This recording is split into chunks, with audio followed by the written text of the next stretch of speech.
Bonjour et bienvenue en tous une fois de plus. Aujourd'hui, j'ai une situation un peu particulière à vous annoncer. Je vais vous parler bien sûr de la pandémie qui affecte le monde entier. Ça a commencé en Asie, précisément en Chine, et ça s'étend jusqu'en Europe, en Amérique et en Afrique aussi.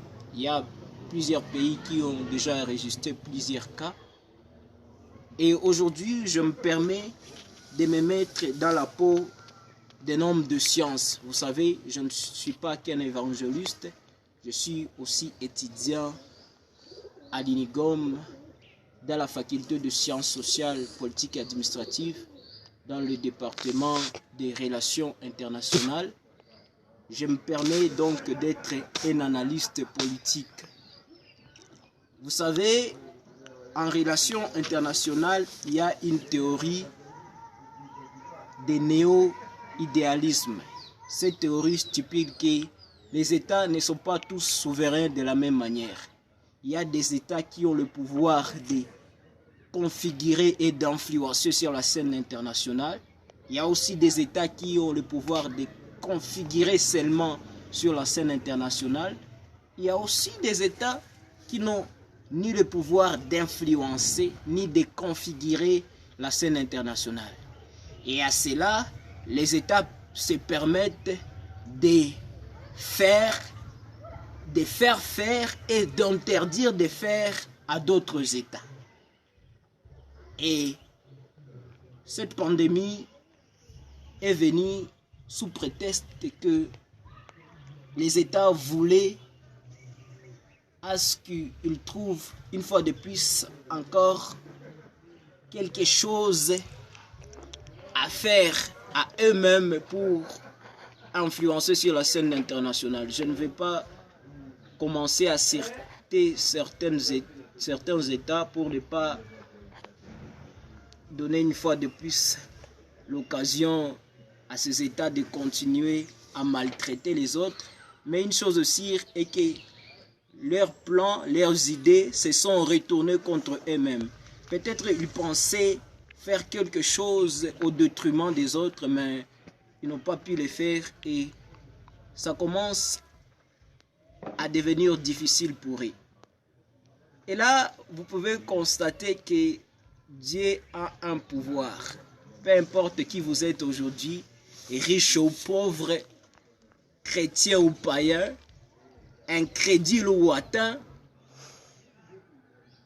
un franc-maçon ou un multinational, quelqu'un assistant à un secte ou quelles que soient vos convictions, vous avez pu constater que c'est Dieu qui détient l'univers en main. Cela prouve en suffisance que nous devons dépendre uniquement de Dieu. Ce savant de ce monde ne trouve plus aucune solution.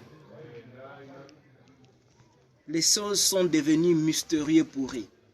Leur intelligence, leur idéologie, Dieu les a totalement confondus.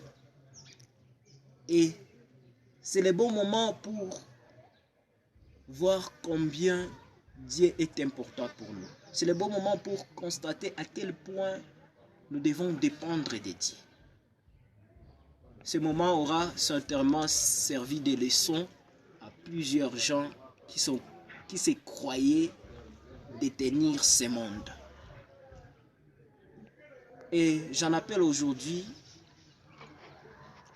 aux grandes personnalités de ce monde, j'en appelle aujourd'hui à tout le monde de considérer l'œuvre de la croix, de considérer l'œuvre que Jésus-Christ est venu faire. Je vais faire une prière avec toute personne qui voudra le faire avec moi, une prière de remettre tout le monde entre les mains du Seigneur. Que la parole affecte les gens, que la parole soit proclamée partout dans le monde. Et la Bible déclare que cette bonne nouvelle sera proclamée partout dans le monde, puis viendra la fin. Je vais prier avec ceux qui vont ceux qui voudront le faire avec moi. Éternel Dieu, ta parole est juste, ta parole est vraie. Ta parole nous donne encore une fois de plus de l'expérience. Ta parole est le fondement même de l'univers. Car au commencement était la parole était avec toi et la parole était toi-même. Oh, dans la Bible, tu as donné à tout le monde le choix de choisir entre la vie ou la mort. Et tu as dit à la fin que moi, je vous conseille de choisir la vie. Cela prouve en suffisance que tu as une quelconque influence sur notre vie. Tu veux à ce que nous choisissons la vie et non la mort.